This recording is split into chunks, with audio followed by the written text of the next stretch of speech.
In this video, I'm going to break down 5 of the biggest myths people still believe about hypnosis, where they come from, and the surprising truths behind them. And trust me, the last one might completely change the way you think about your own mind. Myth number 1, hypnosis means losing control. This is hands down the most common fear people have. The idea that once you're hypnotized, you become some kind of puppet. Hollywood loves this trope. Villains hypnotizing victims to do their dirty work, or stage magicians controlling their subjects. But let's be clear, this up. Hypnosis doesn't put you under someone else's control. It actually puts you in a state of heightened focus. Think of it like being fully immersed in a book or video. You know that feelings where you're so into the story that you forget you're sitting in the room?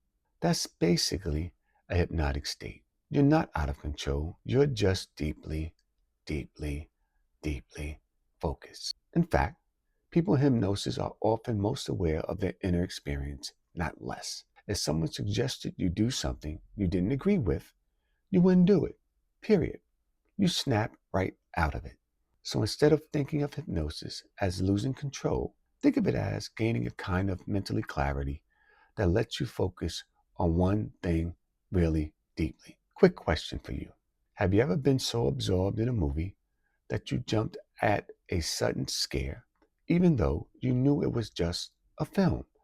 That's the same kind of focus hypnosis taps into. Myth number 2, only weak-minded people can be hypnotized. Here's a big one. People assume hypnosis only works on gullible people or those who are easily manipulated. And honestly, I get why people think this if you're only seeing stage shows. It looks like a hypnotist is picking out the most suggestible people in the room. But here's the twist. The people who respond best to hypnosis usually have stronger minds, not weaker ones. They tend to have great focus, vivid imagination, and an ability to concentrate. Those are the exact qualities that make hypnosis effective. Studies have shown that about 70% of people can experience hypnosis at some level, while about 20% are what psychologists call highly suggestible, highly hypnotizable. And it doesn't mean those people are gullible. It just means their brains are especially good at focusing and responding to suggestions.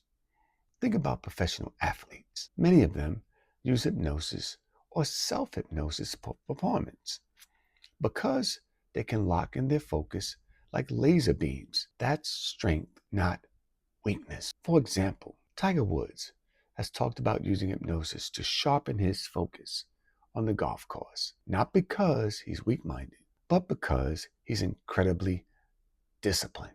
Myth number 3, hypnosis can make you reveal your deepest, darkest secrets. This one is straight out of crime dramas and spy thrillers. Someone gets hypnotized and suddenly they're confessing to everything that they've ever done.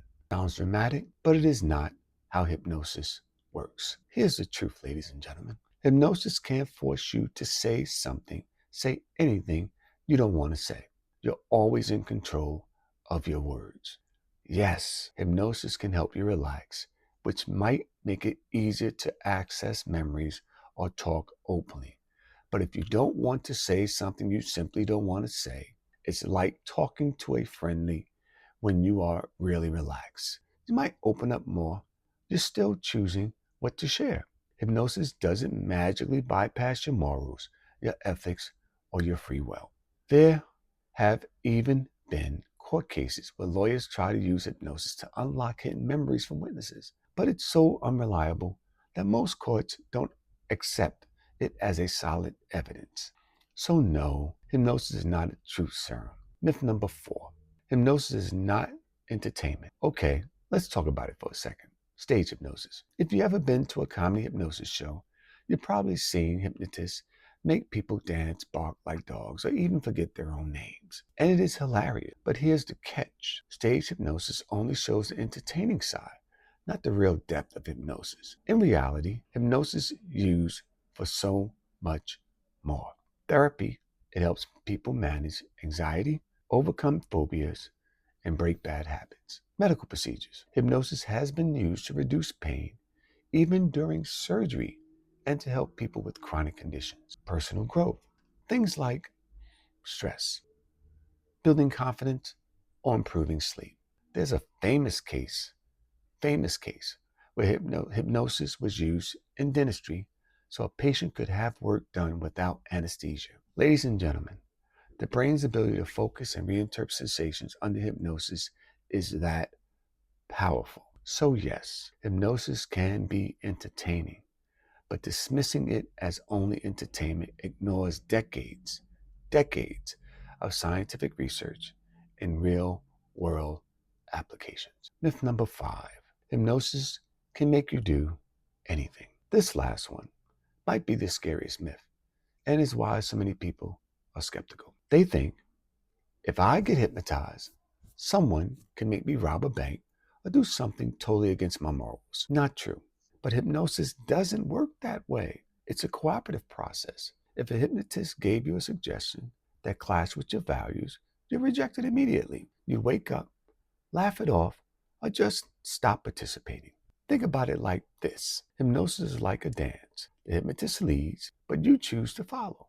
If you don't want to dance, nothing happens. That's why people under hypnosis never do anything that go against their will, who they are. Sure, they might act silly on stage, but that's because they're open to playing along, not because their free will has been stolen. So, those are the 5 myths about hypnosis. Debunked. It's not about losing control. It's not about weakness. It's not about spilling secrets. It's definitely not just stage tricks. In reality, hypnosis is a powerful tool for focus, relaxation, and change. And the more you understand it, the less mysterious, more practical it becomes. Now, I want to hear from you. Have you ever tried hypnosis? Or do you know someone who has? Drop your experience in the comments below. I'd love to see what you think. If you enjoyed this breakdown, hit that like button, share it with your friend who still believes the old myths, and don't forget, ladies and gentlemen, to subscribe for more videos about psychology, myths, and the power of the human mind.